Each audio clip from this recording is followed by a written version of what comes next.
Dichiaro aperta questa riunione straordinaria della Conferenza dei Presidenti, che per la prima volta è trasmessa anche in web streaming. La ragione di questa importante novità è la presenza del signor Zuckerberg, fondatore di Facebook. La riunione si concluderà alle ore 19:30. Thank you, Mr. Zuckerberg, for accepting our invitation. This is an important mark of respect towards the European Parliament and the European citizens that are represented here. In this room, all political groups are present. Here you can explain what happened, inform them of what you have done to solve the problem and answer their questions.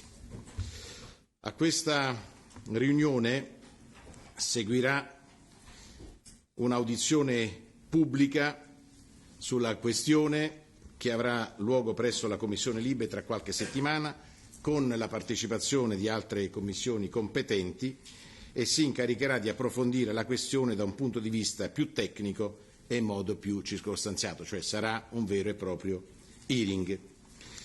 Fra esattamente un anno 400 milioni di europei andranno al voto, andranno a scegliere i loro rappresentanti, e noi vorremmo che il voto di ciascuno di loro fosse veramente libero.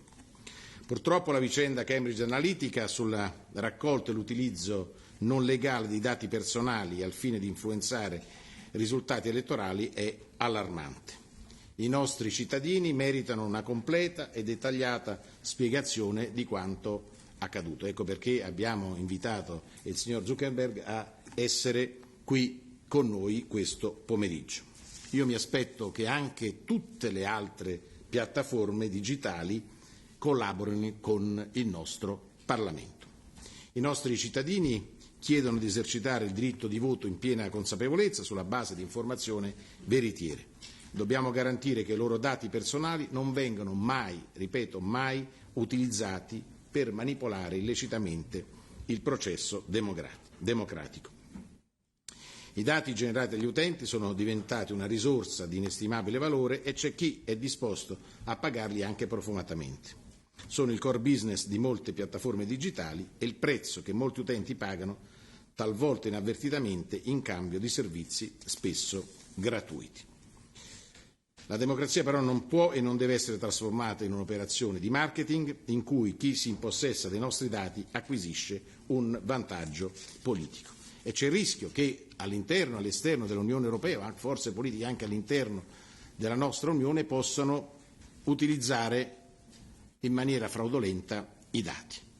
E noi sappiamo già che i cittadini europei, il 99%, ha riscontrato notizie totalmente false diffuse dalle piattaforme, l'83% ritiene che le fake news rappresentino una minaccia per la democrazia. Ecco perché noi vogliamo che i giganti digitali rispettino le norme sul raccolto e utilizzo dei nostri dati, e fra 2 giorni entrerà in vigore il nuovo regolamento europeo sulla protezione dei dati personali. Queste regole, all'avanguardia, volute fortemente dal nostro Parlamento, prevedono anche pesanti sanzioni contro l'abuso dei dati personali. L'incontro di oggi rappresenta soltanto un punto di partenza verso una nuova forma di governance delle piattaforme digitali. Noi siamo il regolatore e al termine di tutte le audizioni che avremo, il Parlamento potrà indicare delle soluzioni concrete che le piattaforme dovranno introdurre per mettere al riparo tutte le prossime elezioni da ogni rischio di manipolazione.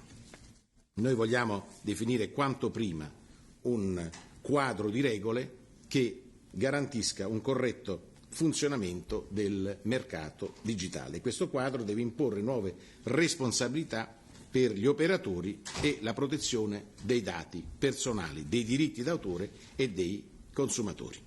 I social media sono ormai parte del nostro vivere e del nostro relazionarci. Non vogliamo certo rinunciarvi, chiediamo però di poterli usare con serenità, senza mettere a rischio la nostra privacy, la nostra libertà e anche la nostra sicurezza, perché c'è anche un problema che riguarda il terrorismo. Io mi auguro che poi il signor Zuckerberg ci informi anche su questo aspetto, come contrastare, perché troppi terroristi sono stati contattati attraverso i mezzi di informazione di social media. Noi dobbiamo impedire che questo si ripeta, perché l'Europa e il mondo intero sono ancora sotto attacco, come purtroppo anche a volte i nostri valori fondamentali sono offesi attraverso i social media. Razzismo, antisemitismo, omofobia, noi dobbiamo fare in modo che questo non accada più. Abbiamo bisogno anche che i social media reagiscano e chiediamo loro di contribuire in maniera determinante cosa fanno e cosa intendono fare. Ora, per passare al vivo del confronto con il signor Zuckerberg, darò prima la parola a lui perché possa illustrare ciò che è accaduto, ciò che intende fare in futuro e quali sono le scelte della sua azienda. Poi saranno i presidenti dei gruppi nell'ordine abituale, quindi il Presidente della Commissione per le Libertà Pubbliche e in ultimo la signora Wikström che rappresenta i presidenti delle commissioni. Io credo che il tempo sarà per porre le domande per intervento di circa 3 minuti in modo da poter avere poi la risposta. Qualora ci fosse tempo possiamo anche vedere di fare qualche altra domanda. Ora do subito la parola al signor Zuckerberg perché possa illustrare la sua posizione e poi passeremo alle domande. Thank you very much. You have the floor. Thank you. President Tajani, honorable members of the European Parliament, it's good to be back in Europe. Thank you for inviting me here today for this important discussion. Now, Europeans make up a large and incredibly important part of our global community. And many of the values that Europeans care about deeply are values that we share, from the importance of human rights and the need for community, to the love of technology and all the potential that it can bring. Now, we've always focused on all the good that technology and connecting people can bring. And as Facebook has grown, it has helped give people everywhere around the world new tools to stay connected to the people they care about most. After the recent terrorist attacks in Berlin and Paris, London, and here in Brussels, tens of thousands of people have used our safety check tool to tell the people they love that they're safe. Refugees arriving in Europe are using Facebook to stay in touch with their loved ones back home and find new communities here. There are 18 million small businesses here in Europe that use Facebook today, mostly for free, almost half of whom say that they have hired more people as a result of their use of our tools. But it's also become clear over the last couple of years that we haven't done enough to prevent these tools from being used for harm as well. And that goes for fake news, foreign interference in elections, and developers misusing people's information. We didn't take a broad enough view of our responsibility, and that was a mistake, and I'm sorry for it. It's going to take time to work through all of the changes that we need to make here, but I'm committed to getting this right and to making the significant investments that are necessary to keep people safe. For example, we are doubling the number of people working on safety and security at our company to more than 20,000 by the end of this year. On top of the investments that we're making in other areas, I expect that these increased investments in security will significantly impact our profitability. But I want to be clear. Keeping people safe will always be more important than maximizing our profits. Now let me start by explaining the action we're taking to prevent what happened with Cambridge Analytica from happening again. Back in 2014, we changed our policies to more tightly restrict the information that apps could get and to proactively review all apps asking for more data. So now we're going to go even further than this. First, when you use an app, it's now only going to get limited access to your information, your name, your profile photo, and your email address, unless they've gone through a full review. So that's much less information than apps can get on mobile platforms today. Second, if you haven't used an app in 3 months, we're going to prevent that app from accessing your information until you authorize it again. Third, last month, we showed everyone on the top of their news feed a tool with a list of all of the apps that they've used, as well as a simple way to remove permissions for any apps that they no longer want to access. Finally, we're investigating every single app that had access to a large amount of people's information before we locked down our platform in 2014. And where we have concerns, we're going to conduct an audit and suspend the app. And if we conclude that people's personal data was misused, we will ban the app and the developer completely and tell everyone who is affected. So far, we've investigated thousands of apps, and we've suspended more than 200. As we work to protect people's information, we also need to give people more control. At the heart of Europe's new data protection law, the GDPR, are 3 important principles: control, transparency, and accountability. And we've always shared these values and given people the ability to control what information they share and who they share it with. And now, we're going even further to comply with these strong new rules. We're making the same controls and settings available to people who use Facebook around the world. In addition to GDPR, we're also working to give people important new controls. For example, in your web browser, you already have a simple way to clear your cookies and browsing history. So we're building a version of this for Facebook too, that we're calling Clear History. It will enable you to see the information we receive from websites and apps when you use them, and to clear this information from your account and turn off the ability to store it associated with your account going forward. Now, when you clear your cookies in your web browser, that can make your browsing experience worse. You may have to sign back into every website that you use, and clearing your history on Facebook may make parts of your experience worse too. But this is an example of the kind of control that we think that people should have, and something that privacy advocates and regulators, especially here in Europe, have long called for. Now let's turn to elections. In the next 18 months, there are important elections globally, including many here in Europe, as well as for the European Parliament, the United States, Brazil, India, and Indonesia. In 2016, we were too slow to identify Russian interference on Facebook in the US presidential election. At the time, we were more focused on more traditional kinds of cyber attacks, like phishing and malware. And we identified those and we told people. But we weren't prepared enough for the kind of coordinated misinformation operations that we are now aware of. So since then, we've made significant investments to protect the integrity of elections by making these kinds of attacks much harder to do on Facebook. And I have more confidence that we're going to get this right going forward, because we've already done a better job in several important elections since 2016, including the French presidential election, the German elections, and the Alabama special election in the US last year. We're working with governments and other technology companies to share information about threats in real time. So for example, in Germany, before the 2017 elections, we worked directly with the German Federal Office for Information Security. We're also using new technology, including AI, to remove fake accounts that are responsible for much of the false news, misinformation, and bad ads that people can see on Facebook. In the run-up to the 2017 French presidential election, our systems found and took down more than 30,000 fake accounts. And in the Alabama special election in the US, we were able to proactively detect and remove fake accounts from Macedonia that were trying to spread misinformation.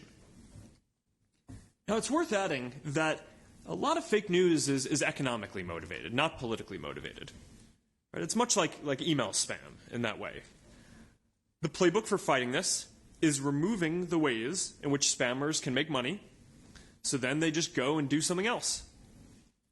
So to do this, we've banned sites that regularly run fake news from using our ads products so they can't make money from it. We've built our systems to penalize clickbait and sensationalism. And we also reduce the distribution of stories and newsfeed that have been rated as false by third-party fact-checkers. Finally, we're making advertising on Facebook much more transparent. So we built a new tool that lets you see all of the ads that any page is running. So now you can see all of the different messages that an advertiser or a political actor are sending to all of the different audiences that they're trying to reach. We're now testing this in Canada and Ireland, and we're going to launch it globally this summer. Increased transparency is going to lead to increased accountability and responsibility for all advertisers on our systems over time. Now, security is not a problem that you can ever fully solve. We face sophisticated, well-funded adversaries who are constantly evolving. But we're committed to continuing to invest heavily and improving our techniques to make sure that we stay ahead. And we're going to keep building tools to help more people make their voices heard in the democratic process as well. In addition to working on election integrity, Facebook plays a positive role in elections around the world by helping leaders like all of you connect directly with voters. And our Get Out the Vote efforts have helped millions of people register around the world who may have not gone to the polls otherwise. I am determined to keep building tools that bring people together in meaningful new ways while we work to address our safety and security challenges as well. We're very committed to Europe. Almost 400 million people in Europe rely on our services to connect and communicate with their friends and the communities that matter most to them. Dublin is home to our European headquarters. London is home to our biggest engineering team outside of the United States. Paris is home to a big part of our artificial intelligence research. And we have data centers in Sweden and Ireland, and we're building a new one in Denmark that will come online in 2020. By the end of 2018, Facebook will employ 10,000 people across 12 European cities, up from 7,000 today. And we will continue to invest in Europe in the years ahead, including we've committed to providing 1 million people and small businesses with digital skills training by 2020. Now, my priority has always been our social mission of connecting people, helping people build communities, and working to bring the world closer together. And I believe deeply in what we're doing. And when we address these challenges, I know that we're going to look back and view helping people connect and giving more people a voice as a positive force, both here in Europe and around the world. So thank you for inviting me to the European Parliament today, and I am ready to take your questions, which I'm looking forward to hearing, and I'll answer together at the end. Thank you. The first speaker is Manfred Weber, Chair of the Group of the European People Party. You have the floor. Mr. Zuckerberg, welcome to the European Parliament, and I want to thank also our President Tajani for organizing this meeting. To apologize is a good thing, and it is absolutely needed. Consumers in Europe are worried, disappointed, concerned about what happened, and that's why it's great that you're here, you're present, you're showing respect toward the EU consumers. That is a good, positive signal. But you know that this is not enough, and you said this in your presentation. Now it's about acting. The implementation of the data protection rules, which will get into force this week, is an important step. It's good that you are implementing now the rules we are setting, and it's also good to hear for us as European lawmakers that they are using the European data protection rules for global standards. So that's good to know, and it's good to see. In this regard of this acting aspect, I have two very concrete questions, first of all. The first question is about when you recognized the scandal about Cambridge Analytica, you decided to stop the access of some of your business partners to the database of Facebook. You said this in your presentation also today. I want to ask you, why didn't you do it for all the business partners? So my concrete question is, my first concrete question is Cambridge Analytica an isolated case, or would you say it's the top of the iceberg? So the concrete question is, can you guarantee to the Europeans that another scandal will not happen in 3, 6, or 9 months' time?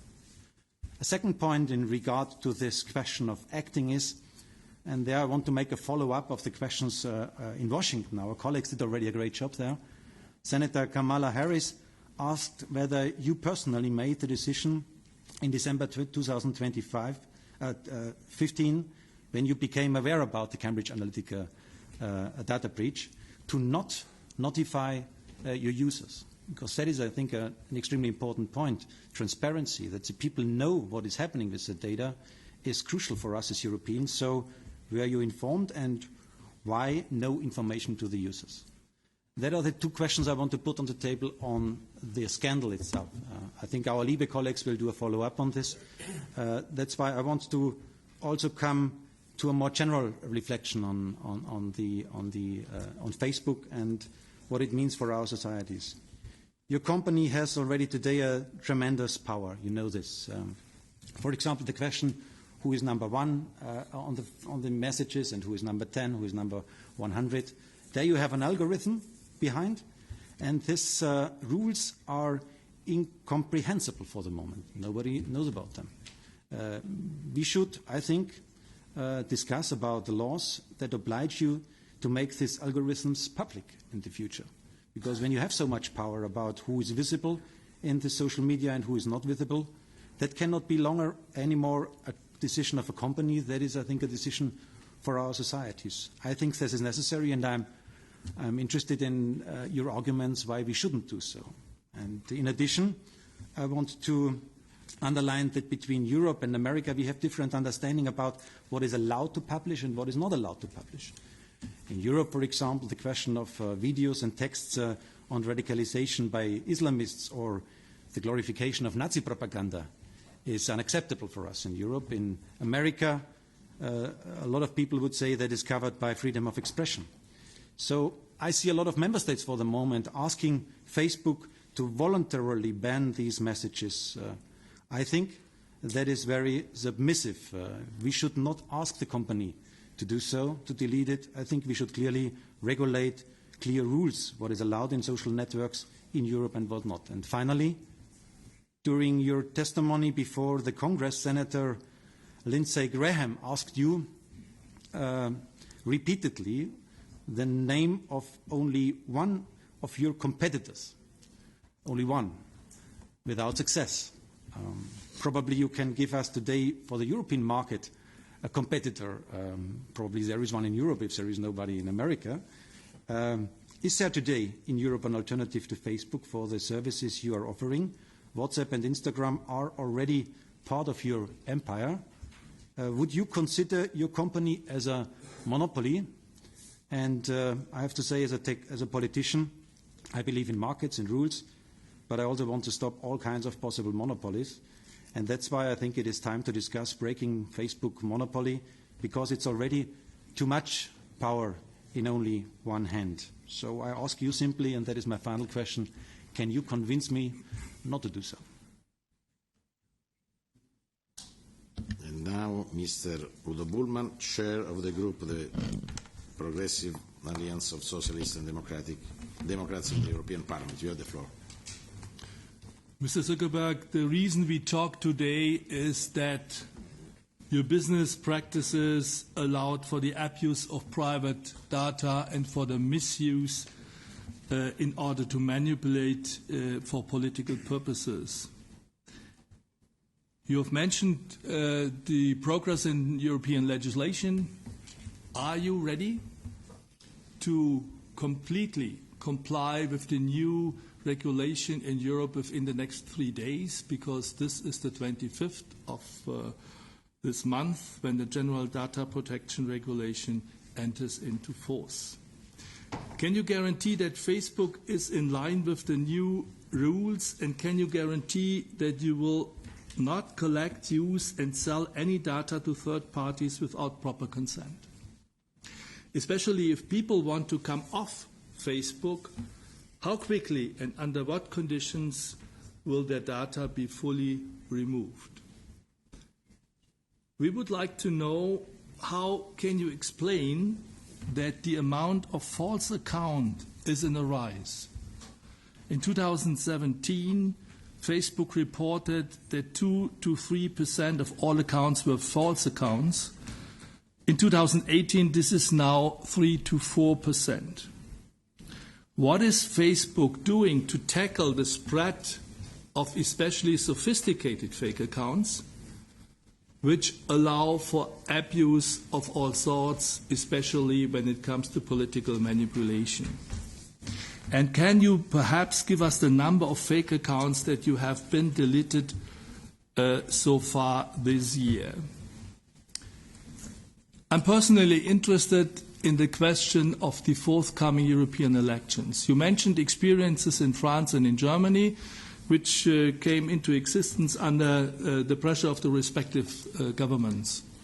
How can you and will you guarantee that no manipulation from foreign and hostile interference sides of the democratic process of your platform ahead of the forthcoming vote can happen? Are you ready to guarantee that for the whole European Union? And in which way will you adapt your business model that can be prohibited from the very instance? I firmly believe that we are at the crossroads and in a critical situation, because your business practices touched upon two basic values of our societies. First of all, the personal data, which became perhaps the most important asset in modern media society, and secondly, on the right of self-government of sovereign nations. This is what it is about, and we are looking for your answers.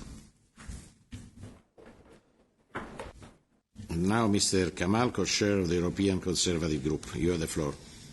Thank you. Mr. Zuckerberg, thank you very much for coming to the European Parliament today and for agreeing to send your legal and technical experts to the Civil Liberties Committee.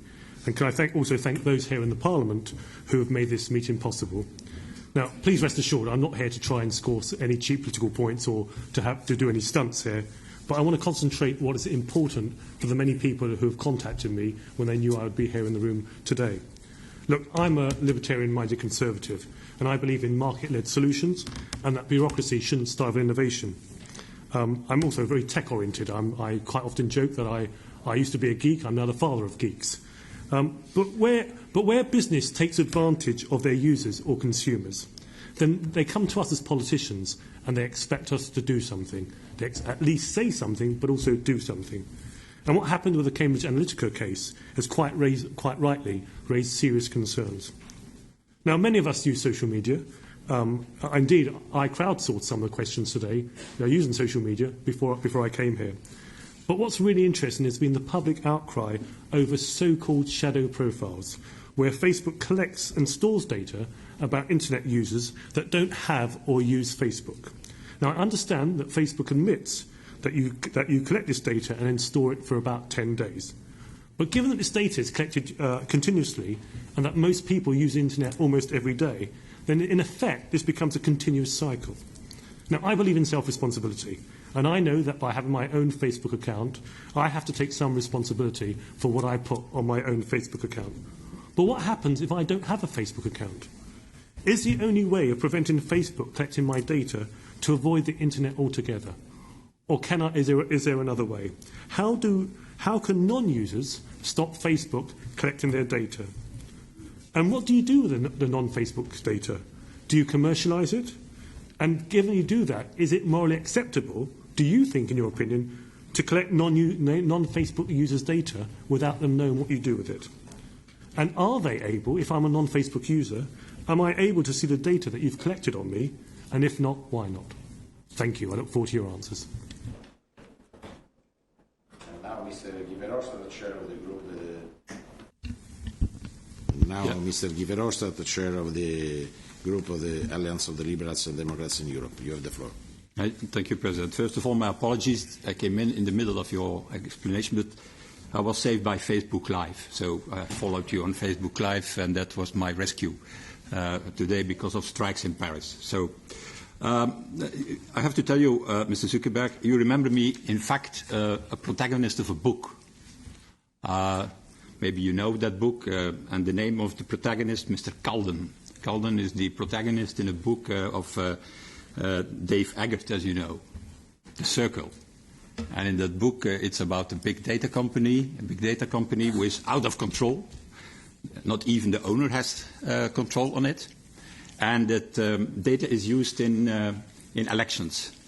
And it seems me very, very near to the reality. Also, the fact that maybe you have less control or no control about your own company for the moment, because you have to apologize now. I think in total you apologize now 15 or 16 times the last decade. In 2003 you started. Every year you have one or other wrongdoing or problem with Facebook, and you have to face the reality and to say sorry and to say that you're going to fix it.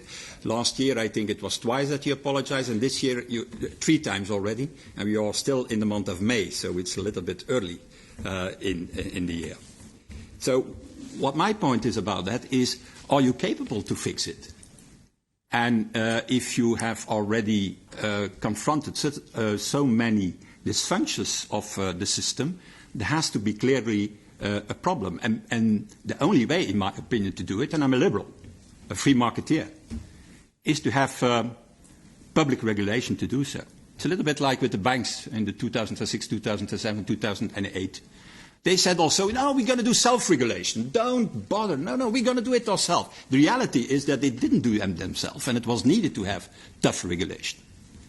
I have here an Avas petition where 1 million, more than 1 million citizens in Europe ask you to do that and to accept regulation and not to continue with the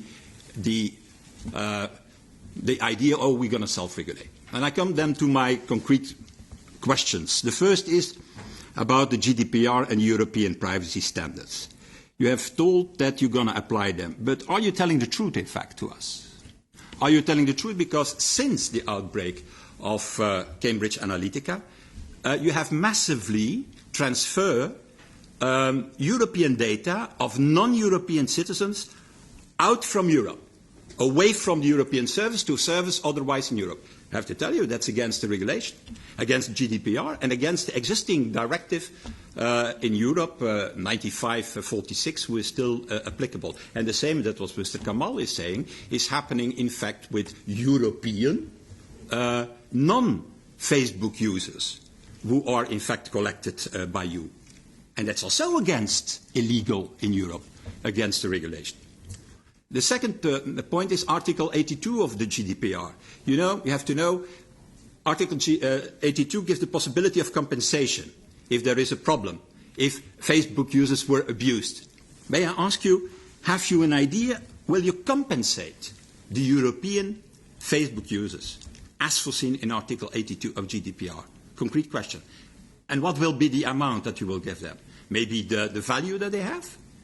With their profile, my value, I have examined it, my value as Facebook user is $186. I thought it was more, but maybe my wife thinks it's less. And it could be less, so my opponents think it's less.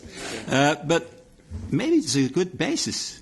What their value is as profile could be the compensation that you give to these people, based on a regulation. And my third point is about, Mr. Weber said it already, and I think he's right, you cannot convince him, because it's nonsense, naturally. You have given the example of Twitter, you have given the example, I think, also of Google, as some of your competitors, but it's like somebody who has a monopoly in making cars is saying, look, I have a monopoly making cars, but there is no problem. You can take a plane. You can take a train. You can even take your bike. So I have no monopoly. So there is a problem there, and I have 2 specific questions there. Could you or would you cooperate with the European antitrust authorities to examine it and to open your books so that we can see if yes or no there is a monopoly? And secondly, if you have to split off, for example, Facebook Messenger, to give you an example, and WhatsApp, and to keep then Instagram, should that be a good deal for you that you could accept? So finally, as my last point is on a more personal note, I really think we have a big problem here. And it's not solved by saying we're going to fix it ourselves. And you have to ask yourself how you will be remembered. As one of the three big internet giants, together with Steve Jobs, I should say, and Bill Gates, who have enriched our world and our societies. Or on the other hand, in fact, a genius who created a digital monster that is destroying our democracies and our societies for the moment. That's a question that you have to put for yourself. Okay, thank you. And now Mr. Lamberts, co-chair of the group of the Greens. You have the floor. Yes, Mr. Zuckerberg, welcome. I'll be straight. I have 6 binary questions. I gave copy to Mr. Kaplan. First of them, will Facebook commit to systematically and publicly release data on all politically relevant advertising in all electoral campaigns or referendum campaigns, such as Brexit, or the campaign we have now in Ireland on abortion, including the amounts, their sources, and their targets? Yes or no? Will Facebook develop a mode of operation that allows Facebook users to completely opt out of targeted advertising? Yes or no? Referring to the figures that Udo Bullmann quoted on fake accounts, will Facebook commit to, 1, eradicate all remaining fake accounts by the end of the quarter, and B, systematically prevent the creation of new ones moving forward? 4th question, does Facebook provide media or curated content, or on the contrary, is Facebook a neutral platform? Here you have to choose one of the 2 options. 5th question, will Facebook voluntarily commit, as from 2018, to publish the list of its legal entities, the number of people they employ, their turnover, their profits or losses, and the taxes they pay or subsidies they receive on a country-by-country basis?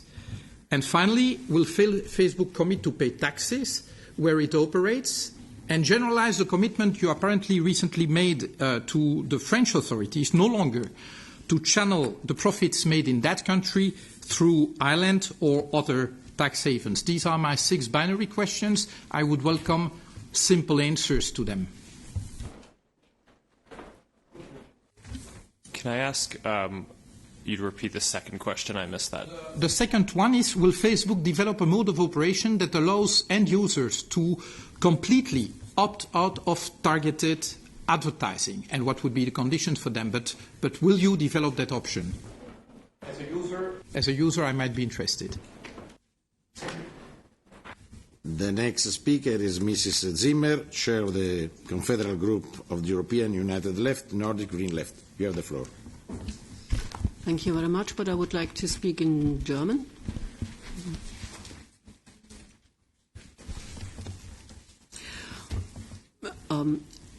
Herr Zuckerberg, dieses Meeting ist jetzt zustande gekommen und ich würde Sie gerne als erstes fragen wollen, warum Sie eigentlich kein öffentliches Meeting zulassen wollten. Warum ist es nicht möglich gewesen, dass wir in einem offenen Meeting unter Beteiligung auch von Abgeordneten, die aus den entsprechenden Ausschüssen kommen, tatsächlich hier miteinander diskutieren können? Warum haben Sie sich dem verweigert? Ich glaube, das wäre angesichts dessen, was Sie ja formuliert haben, auch als einen Gründungskonsens der Plattform, dass Sie für Transparenz eintreten, dass die Communities zusammenrücken sollen für ein Verständnis miteinander, wäre das ungeheuer wichtig, auch für uns gewesen.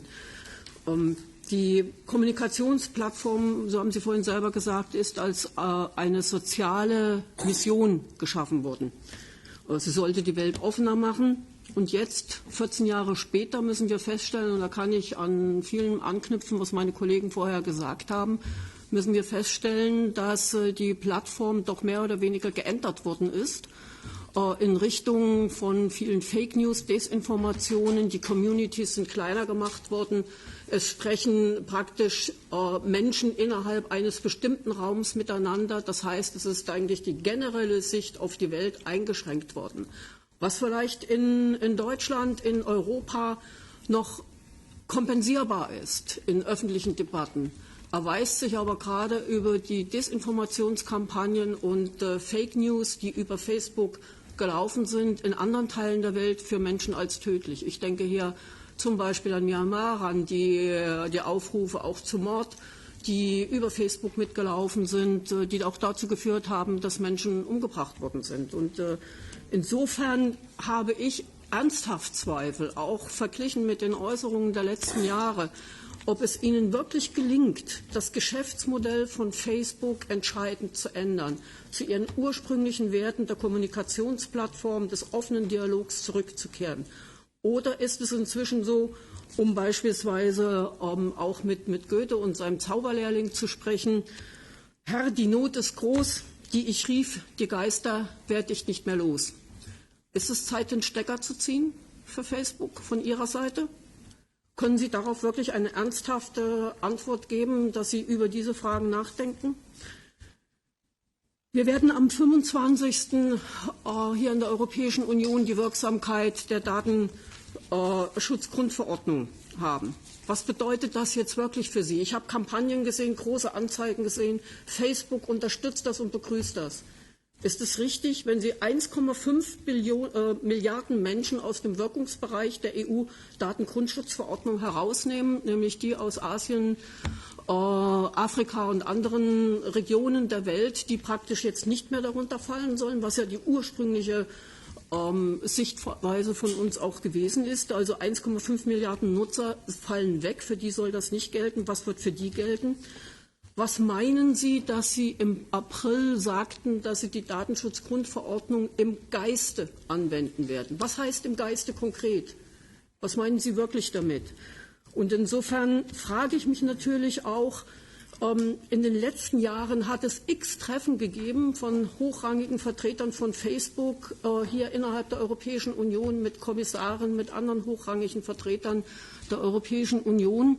Da war mal die Rede von 92 Treffen seit 2014. Es sind Millionen ausgegeben worden für Lobbyarbeit hier in der Europäischen Union, um zum Beispiel auch die Datenschutzgrundverordnung zu verschieben, um ihre Wirkungsweise einzuschränken. Ist das im Interesse von Facebook oder wird da immer noch verwechselt Markt und Gesellschaft? Bitte antworten Sie darauf. Und dann habe ich noch eine letzte Frage. Kann vielleicht sein, die ist für einige unbedeutend, für mich ist es wichtig. Irgendwann ist Facebook mal gegründet worden als Hot or Not Plattform für Studentinnen, die praktisch bewertet worden sind nach ihrem Äußeren, nach ihrem Auftreten und Ähnlichem. Das ist zwar lange her, aber ich möchte wirklich wissen, was hat Facebook in seiner eigenen Philosophie inzwischen aufgenommen und setzt es um gegen Gewalt gegen Frauen, gegen Diffamierung von Frauen, Sexismus und anderen Dingen vorzugehen? Onorevole Zimmer, solo per sua informazione e per chiarezza, il signor Zuckerberg è stato invitato a partecipare alla conferenza dei presidenti, non si è mai rifiutato di partecipare a altri incontri, ha avuto solo questo invito. La ulteriore richiesta che gli ho fatto dopo che lui aveva accettato di partecipare è quello di accettare che la riunione fosse trasmessa in streaming e ha risposto sì. Questo lei sa quanto sono stato io critico nei confronti di Facebook, ma per correttezza devo dire qual è la verità. Ora la parola all'onorevole Farage, Chair of the European Freedom and Direct Democracy Group. You have the floor. Thank you. Well, Mr. Zuckerberg, as the largest user of Facebook in all the European institutions in terms of followers. Okay, I'll start again. Mr. Zuckerberg, I'm the largest user of Facebook in all the EU institutions in terms of followers, in terms of engagement, so I'm your best client here in the room. I've no idea of the value of that, but I'm pleased to see you, as I hope you are me. The one slight problem I have, and I'm watching very carefully the testimony that you gave on Capitol Hill. Time and again, people asked you, is this genuinely a neutral political platform? And you come up with the same line again and again. It's well crafted. You say that Facebook is a platform for all ideas. Now, historically, of course, it's true that through Facebook and other forms of social media, there is no way that Brexit or Trump or the Italian elections could ever possibly have happened. It was social media that allowed people to get round the back of mainstream media. Now, Perhaps you're horrified by this creation of yours and what it's led to. I don't know. But what is absolutely true is that since January of this year, you've changed your modus operandi, you've changed your algorithms, and it has led directly to a very substantial drop in views and engagements for those that have got right of centre political opinions. The facts are very clear. Just look at President Trump's numbers on a much smaller scale. Look at mine. Look at thousands of other conservative commentators. And on average, we're down about 25% over the course of this year. And, you know, that's happening on a platform for all ideas. I'm not talking here, Mr. Zuckerberg, about extremism. I'm not talking about encouraging violence. I'm not talking about hatred of anybody. I'm talking about people who have majority mainstream opinions, and frankly, I feel they are being willfully discriminated against. What interests me is who decides what is acceptable. Who are these people you referred to earlier, these third-party fact-checkers? Who are these people? I mean, why is there no transparency in this process at all? I'm not generally somebody that calls for legislation on the international stage, but I'm beginning to wonder whether we need a social media Bill of Rights to basically protect free speech. And I'm asking you today very, very clearly that would you accept that today Facebook is not a platform for all ideas that is operated impartially? Thank you, Mr. Fader. And now, Mr. Nicola. We don't have a lot of time, please. Now the next speaker is Mr. Nicola Abe, co-chair of the European Nation and Freedom Group. Monsieur Zuckerberg, la protection des données est évidemment un enjeu majeur pour nos concitoyens, et cela vient d'être d'ailleurs très largement abordé par les orateurs précédents. Mais plus crucial encore est le respect des libertés fondamentales. Votre réseau social jouit désormais d'une position de quasi-monopole dans de nombreuses régions du monde, créant ainsi une forme de dépendance chez les internautes. Facebook est une agora numérique, une plateforme d'échange et d'interconnexion. La liberté d'expression y conditionne la liberté d'information.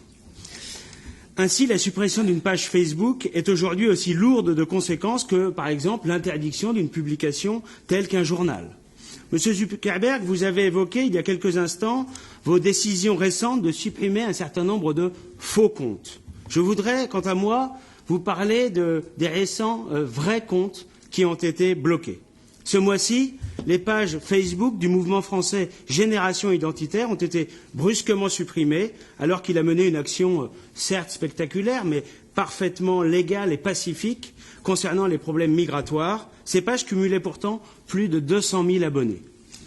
Il s'agit là d'une dérive très inquiétante, de nature totalitaire, quoi qu'on pense d'ailleurs du mouvement en question.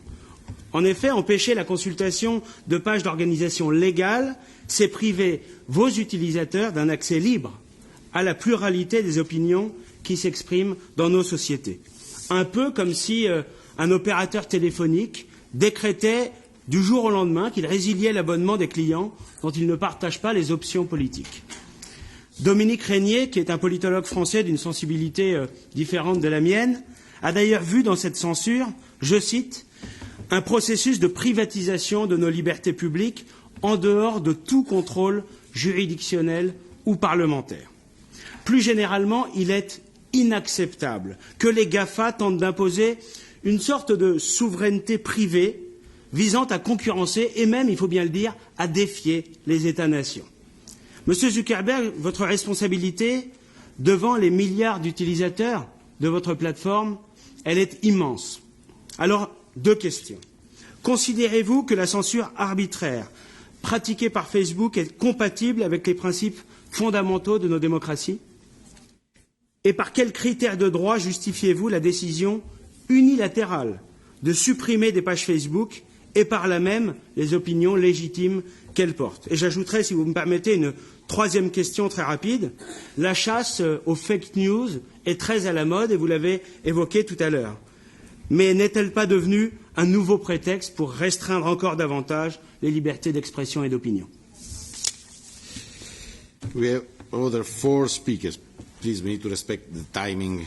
The first is Mrs. Dodds, non-attached members. You have the floor.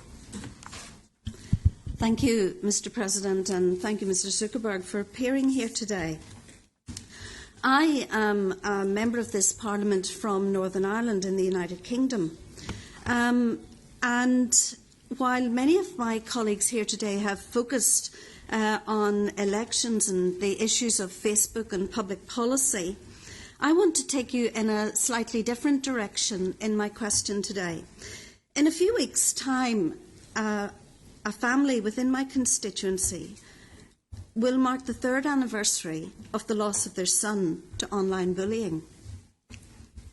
His name was Ronan, and he was 17 years old when he died. He was the victim of a false Facebook account from online bullies who persuaded him to send an intimate photograph of himself and then asked for £3,000 in return for not posting this on his Facebook account.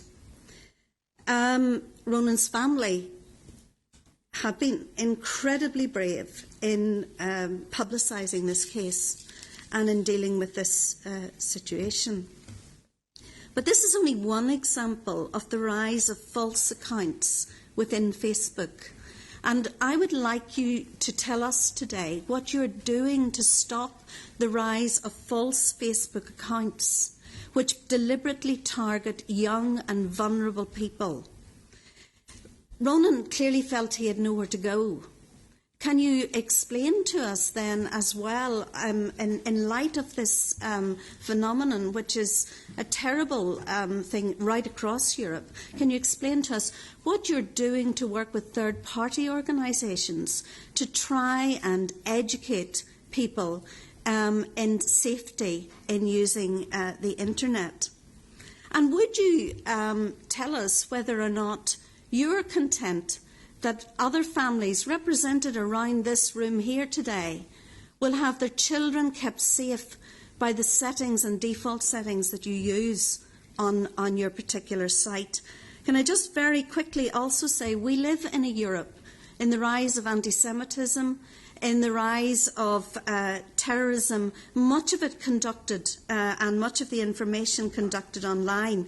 In the last few weeks, you've said that you've taken down a lot of that hateful and offensive comment from your site.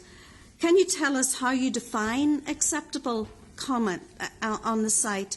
What are the benchmarks you use, and whether or not Facebook actually is capable of regulating this for itself? Thank you. And now, Mrs. Cecilia Wikström, Chair of the Conference of the Committee Chair. You have the floor. Thank you very much, Mr. President, and thank you also for organising and sharing this meeting with us tonight. Thanks to you, Mr. Zuckerberg, for having agreed to appear and to answer to our questions. We appreciate that a lot.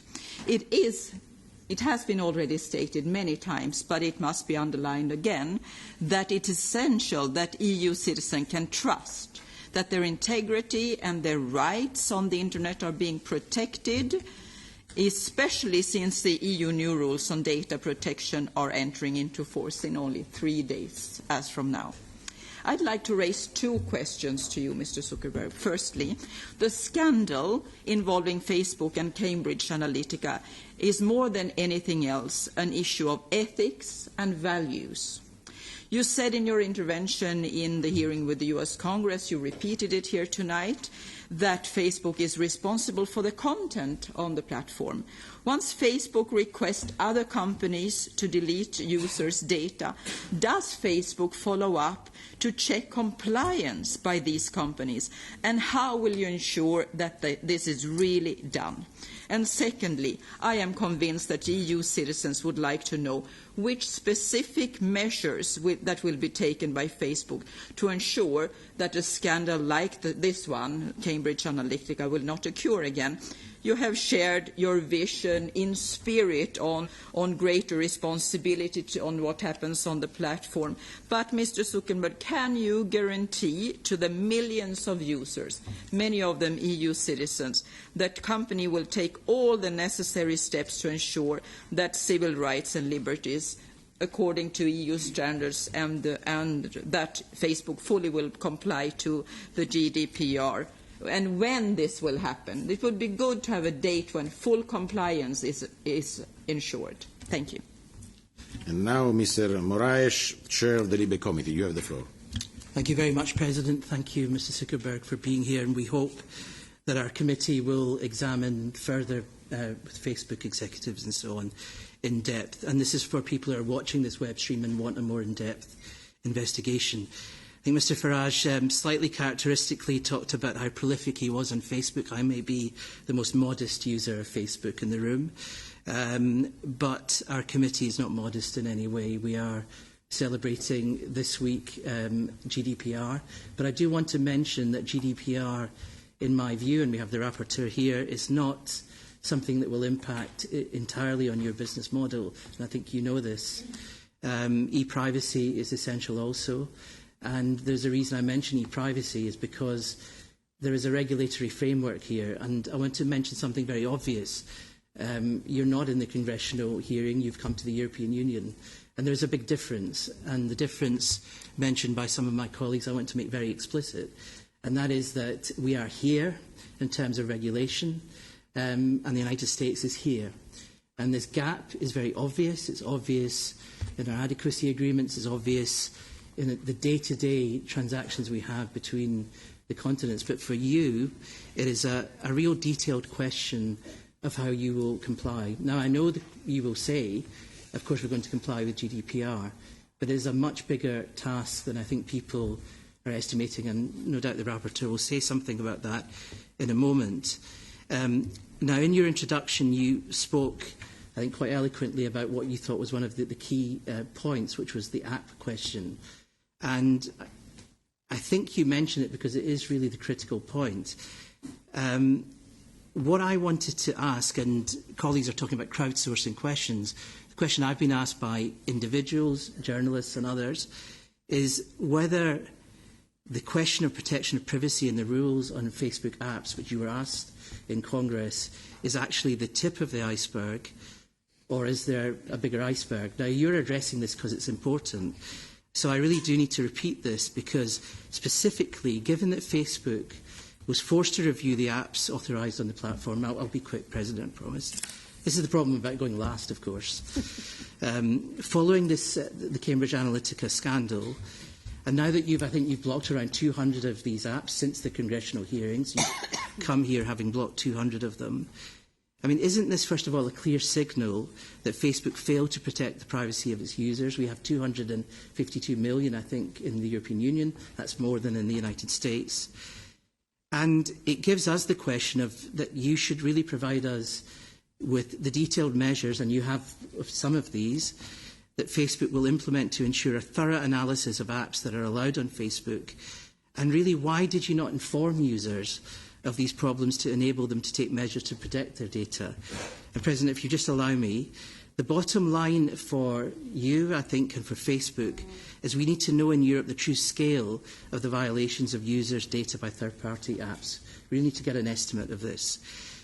And we need to know what it means to commit to GDPR. If I just give you one example, the GDPR gives individuals a right to access and verify all the data a company holds on them. And that includes not just their profiles mentioned by another colleague, but also the marketing profiles, data that was not disclosed by the user but interpreted from his or her behaviour. Are you really going to give users full access to their marketing profiles? Are you going to do or complete all of the steps in GDPR, never mind e-privacy?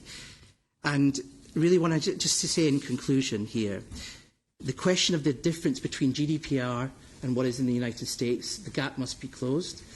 But for you, given that you are here, and I try to be brief because we will go in more depth, it's not just that you have to comply with GDPR, but you have to remember that you're here in the European Union where we created GDPR. So we ask you to make a legal and moral commitment, if you can, to uphold EU data protection law, to think about e-privacy, to protect the privacy of European users and the many millions of European citizens and non-Facebook users as well. And this is a moral and legal obligation and implementation. And I really ask you to think about this because you've come here not to Congress but to the European Union, and we have expectations. Thank you. Last question, Mr. Albert, Rapporteur for the General Data Protection Regulation. You have the floor, Mr. Albert. Thank you very much, Mr. President, and thank you, Mr. Zuckerberg, for being with us here tonight. And I'll keep it as short as possible to also allow for all the questions to be answered, because I really think there have been many very important questions to be answered. So, three precise questions. First, I welcome a lot that Facebook is applying the principles of the GDPR in future globally in its global business. I think that is a very important step ahead. I hope that it is complying with the GDPR globally, because I could pose the question if you as a US consumer should not get equal treatment to EU users. I think many US colleagues or users will pose the same question soon. The first real question, will you, with Friday, the GDPR kicking in, assure that no Facebook user or future Facebook user has to give consent for the processing of personal data more than what is necessary to use the service? Because today we have very often the problem that there is a take it or leave it situation, and with the GDPR that is not really what we want to see anymore. You need to give consent for everything what is not necessary to use the service. Second, in the US Senate, you responded to this question. We collect some data for security purposes. So to one of the questions, we collect some data for security purposes and we keep it. Can you promise that this data which you keep for security purposes is not used for other services, for other purposes like targeted advertisement? And last but not least, repeatedly European courts have demanded the separation of users' data between Facebook and WhatsApp after your company has acquired WhatsApp. Will you promise to me and also the European WhatsApp and Facebook users that from Friday onwards there won't be any exchange or cross-use of users' personal data between the two services? Thank you very much. Thank you very much. I think it's important for us to be at the center of the political debate. For another time, the European Parliament is the heart of the democracy in Europe. I think this political debate is very, very important, not only for the European Parliament, but also for the European citizens. For this, I want to thank you for the question, and now the floor is yours, Mr. Zuckerberg. All right. President Tajani and honorable members, you've raised a lot of important questions, and I'm going to try to use the remainder of our time to get through as many of them as I possibly can.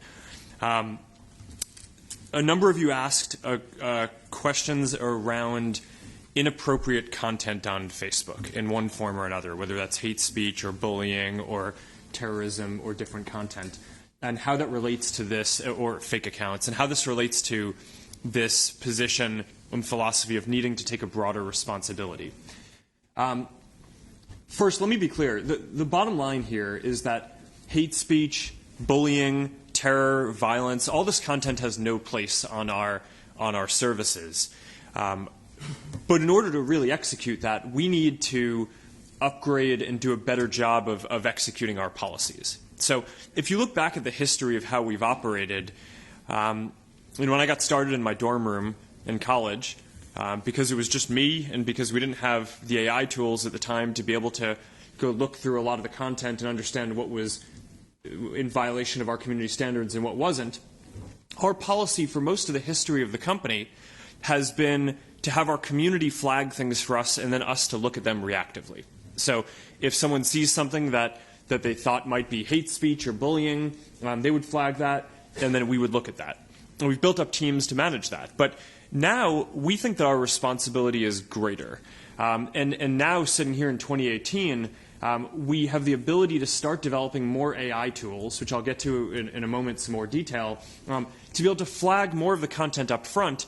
And now, as a big company, we also have the ability to employ tens of thousands of people to go review more of this content. So if you look, for example, at terror content, one of the things that I'm proud of is that our AI systems now can flag 99% of the ISIS and Al-Qaeda related content that we end up taking down before any person in our community flags that for us. Another example is around bullying. We had this really unfortunate set of incidents when we first launched Facebook Live, where we saw that people were harming themselves or committing suicide on live. And we realized that we needed to do a much better job of addressing that quickly. So we built AI tools and tools to determine if someone was thinking about harm or suicide, hired 3,000 people to make it so that the response time that we could get to those live videos is now less than 10 minutes. And that has been one area where we've been able to significantly improve. But we're basically going through each of these areas, starting from the areas that are the most sensitive and have the highest risk of harm: terror, bullying, self-harm, election integrity, which is obviously extremely important. Are prioritizing them first, but our goal over the coming years is going to get to developing the AI systems and hiring the staff necessary to be able to proactively review more of the content as it's coming into the system. We'll never be perfect on this. Our adversaries, especially on the election side, people who are trying to interfere, will have access to some of the same AI tools that we will. So it's an arms race, and we'll need to constantly be working to stay ahead. But our vision for how we should manage the system is going to move from one of reactive management as people in our community flag things to one where we're more proactively having systems look at the content, flag things for tens of thousands of people to review. And we're already making significant progress in doing that. Now, a number of you mentioned specifically issues around fake news. So I want to talk a little bit about our roadmap for addressing this, because the bottom line here is that nobody on Facebook or off Facebook wants fake news, right? No one will sit here and say that they want the information that they see to be false. So, we've broken down the problem, and we think that there are three main sources of content that are problematic here. The first is just spam, which I touched on a little bit in my opening statement. And it's often, it's not politically motivated or ideologically motivated, it's economically motivated. It's people who are just trying to make money by coming up with the most sensationalist content they can and putting it out there. So the way you fight this is the same roadmap that companies have used to fight email spam. You take away these spammers' profit motive, and then they go do something else. And we've done a number of things like preventing them from using Facebook ads, decreasing the distribution to do this. The second category is fighting fake accounts. Because what we found is that when people are using fake accounts on our system, there's less accountability. And they're more likely to spread bad information, misinformation, interact in ways that are interfering in elections and things like that. So we develop systems both to identify fake accounts as they're being registered. And we just released a transparency report where we said that we took down, I think it was in the first quarter of this year, about 580 million fake accounts, the vast majority within minutes of being registered, as our systems are able to identify that well. We also have a significant operation which is working on identifying fake accounts that get through that initial filter so we can identify them all once they're in the Facebook community. Our best estimate today, I think, is that it's a single-digit % of the accounts, but we're constantly working on improving our tools to be able to identify that, and that's extremely important as well. So you have spammers, you have fake accounts. The last category is people who are well-meaning, but just happen to share something that is provably false. And there, we don't want to be in a position as Facebook of saying what is true or false. We think that that's not the right position for us to be in. So we want to work with third-party fact-checkers, and we're public with who all the fact-checkers are, to one of the questions that there was earlier. And if a number of third-party fact-checkers all identify that a piece of news is provably false, then we'll append something to the story to make sure that we show more related content so that people can have a more rounded view or understand that fact checkers have marked that story is true, and we'll try to show it less. Now we're trying to roll that out around the world. That requires having specific fact-checking partners in every country and in every language. So we're constantly rolling out more each month, and we have a lot more to do here, and we know that there's a lot more to do there. All right. Then there were a number of questions around elections. So I know that there are a lot of important elections coming up in Europe. I think in 2019 and 2018 there were elections in Slovenia and Sweden, Latvia, Estonia, Belgium, Poland, and of course the European Parliament. And this is one of our top priorities as a company, is just making sure that we prevent anyone from trying to interfere in elections like the Russians were able to in the U.S. Presidential election in 2016. And I outlined some of the roadmap for that earlier. The game plan is a combination of building more AI tools to identify fake accounts that are trying to interfere and take them down, like we did in the French presidential election, where we identified and took down more than 30,000 accounts. A playbook of closer operation and cooperation with federal election commissions, like we executed in the German elections in 2017, and increased transparency, which we think is going to be very important. If you have the ads that every political actor or advertiser is trying to run to every audience be public, then there's just more accountability. And if someone is trying to do that as a fake account, it becomes more apparent. If someone as a legitimate political actor is just sending different messages to different groups, that will be transparent. So we think that greater accountability is important. And that set of transparency tools that we're building, we're going to be rolling out around the world globally this summer. So we're optimistic about that. We think that there's probably more to do to add on to those after the first version, but we think that first version is going to take us quite far as well. I think, okay, so then there were a number of questions about regulation. Some of the questions asked how I view regulation. I don't think the question here is whether or not there should be regulation. I think the question is, what is the right regulation? I think the Internet is becoming increasingly important in people's lives.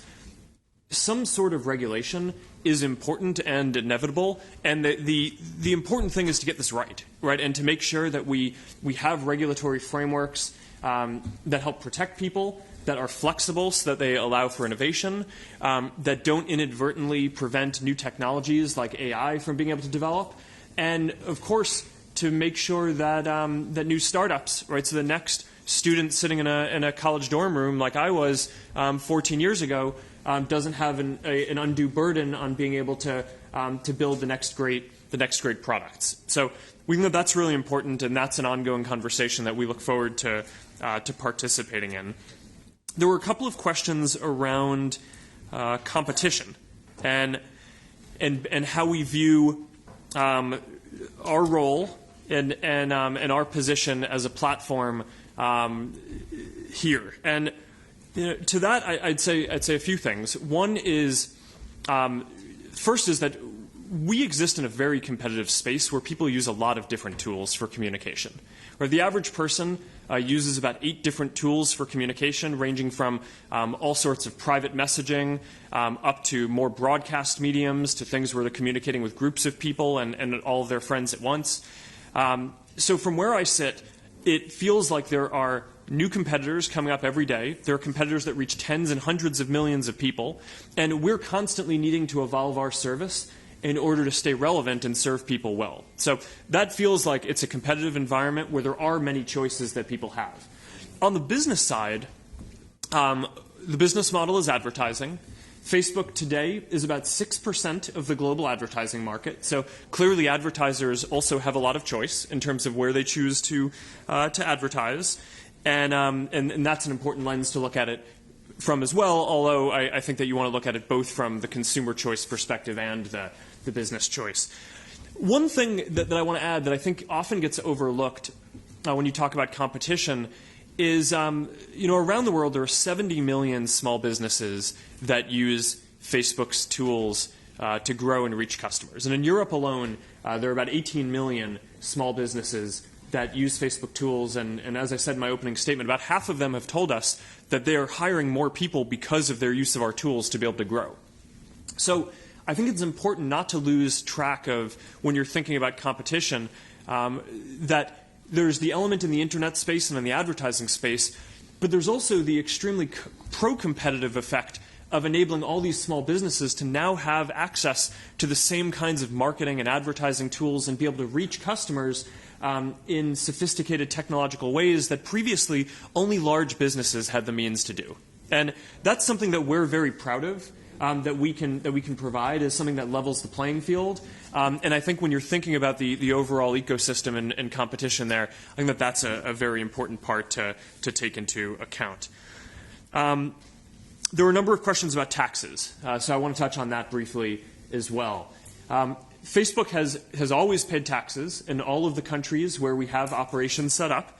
We pay all taxes required by law, and we invest heavily in Europe.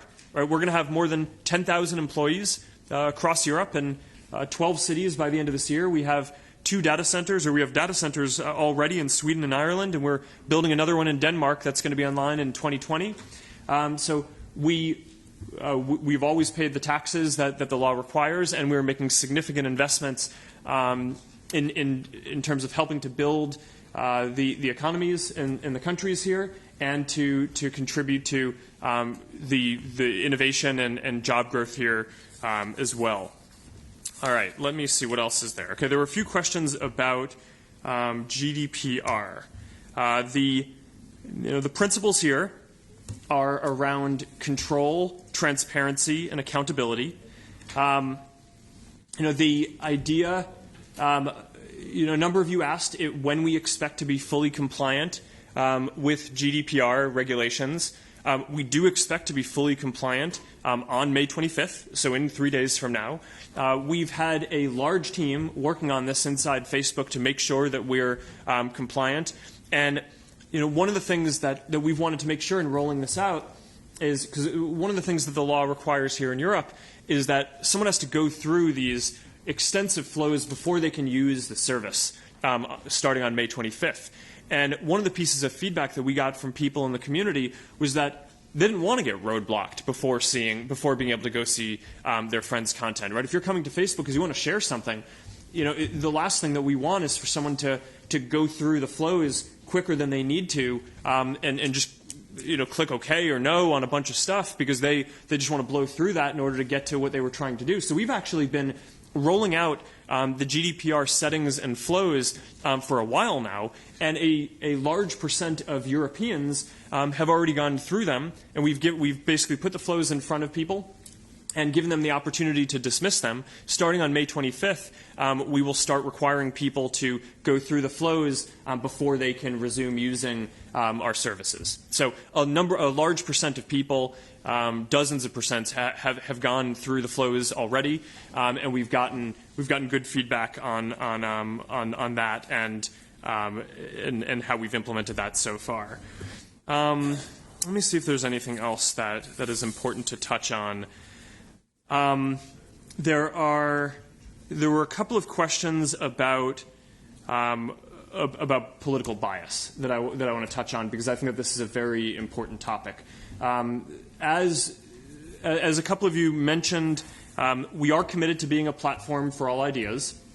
That means that we want to make it so that people can come to our service and share any idea across the political spectrum. It's very important to me that we're a service that allows for a wide variety of political discourse. We view that as a big part of our responsibility, and I can commit to you here today that we have never and will not make decisions about what content is allowed or how we do ranking on the basis of a political orientation. So that's an important philosophical point for me that I'm proud to be able to commit to. There was a specific point around distribution and reduction of seeing people's content. And on that, what I'd just say is we've made a number of changes this year to make sure that we're showing people's friends and family and community content more than public content in general.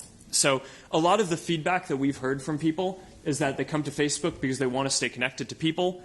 We've also done a lot of well-being research. This wasn't a topic that came up today, but we're very focused on making sure that people's use of technology is good for people's well-being and is not taking away from it in some way. And all the research that we have shows that when you're using the internet to stay connected to people that you care about, that's good for your well-being. It's correlated with measures like increased measures of health and happiness and feeling more connected and less alone over time. But when you're just using Facebook or the internet overall to read news or passively consume videos, that isn't correlated with those same benefits to well-being. So because of that and because of feedback that we've received, we've made a number of shifts to the services to promote connecting with people's friends and family and communities more than public content. So that has led to reductions in distribution for public content, video, news, across the board, and is not targeting any specific political ideology. Is there anything else here? Shadow profiles. Shadow profiles. Compensation.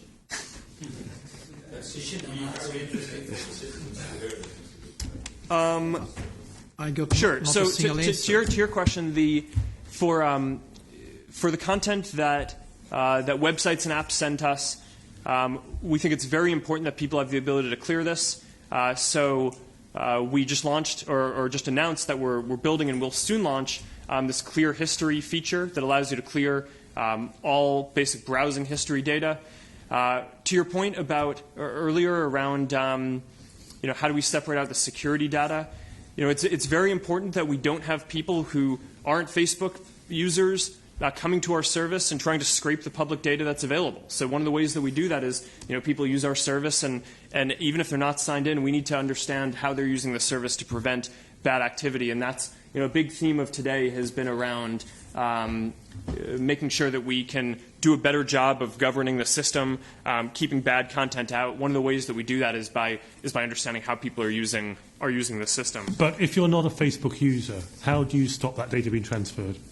On a security side, we think it's important to keep it to protect people in our community. Were there any other themes that we want to get through? I mean, there's what's So how you make sure that Cambridge Analytica wouldn't happen again? Right, that's good. So there were a number of questions around whether Cambridge Analytica was the tip of the iceberg, or whether we expect there to be more apps that have misused data. On this, the good news with Cambridge Analytica is that the changes that we made back in 2014 would prevent a new app like Cambridge Analytica wasn't an app. It was an app developer who used the platform and then sold the data to Cambridge Analytica, which is a whole other thing.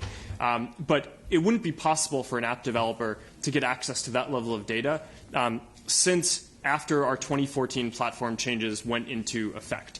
But because there were a lot of different apps that were using the system before 2014 and before the changes went into effect in 2015, we think it's important now to go back and investigate every single app that had access to a large amount of people's personal data before we locked down the platform. So that's what we're in the process of doing. We've already investigated thousands of apps, and as I said earlier, we've taken down more than 200.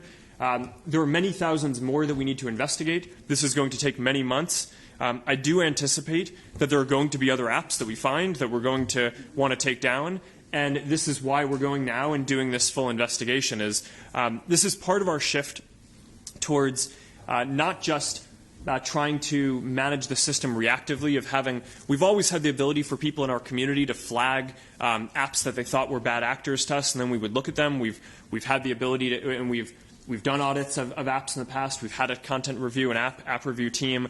But now what we're doing is taking a much more proactive approach. So rather than waiting for people in the community to flag for us that there may be issues, we are going through and investigating ourselves up front all the different apps that had access to a large amount of information. We were upfront reviewing every app that asks for access to additional people's information.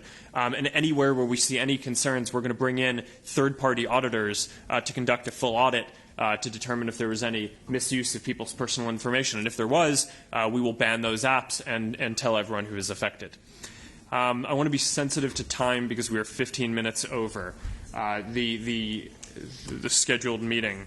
I think that I realize that there were a lot of specific questions that I didn't get to specifically answer, but going around and hearing the themes of what people are concerned about and had questions about, I think I was able to address the high-level areas in each, and I'll make sure that we follow up with each of you afterwards to make sure that your specific questions get addressed. And we're going to have someone come to do a full hearing soon to answer more of the technical questions as well. So thank you again for inviting me. And for I think there was one question raised by Guy Verhofstadt, and that's linked to my question, and that's the separation of different services. And I think it's a very important question in this round, the market power of Facebook, and the question if you cross-use, for example, data between Facebook and WhatsApp. So it would be good if you say at least one word to that. Will you allow users to escape targeted advertising? I mean, I asked you 6 yes and no questions. I got not a single answer. Yeah. And of course, well, you asked for this format, well, for a reason. Okay. I'll make sure we follow up and get you answers to those. Okay, I think I want to ask you if it's possible to have a right answer for any question from you in the next days. Why not written answer? So I think that everybody of us can provide you or questions because we have all well prepared our interventions, so we have them on paper. We could, Mr. President, you collect them, you give them to the team of Mr. Zuckerberg or Mr. Zuckerberg himself, and we receive written answers on it. Because let's be honest, I have not so much. I don't think that the right way is to say, and now we're going to put it in Libe and so on. No, there are a number of questions that have been put by other colleagues that I want an answer to. That said, I'm anxious of this new brave new world that Mr. Zuckerberg has presented us. A brave new world where tens and tens of thousands of private people are scrutinizing us and are saying what is fake news, what is not fake news, what is hate speech, what is not hate speech. Mr. Don't you think that it is a public task? The continuation of this discussion in this format as well as in the Liebe format. This is very obvious. No, I think, first of all, Collecting the question. Okay, is it possible to have answer question by question to have a right answer by Mr. Zuckerberg in the next days for every question? Right. Yeah. Okay.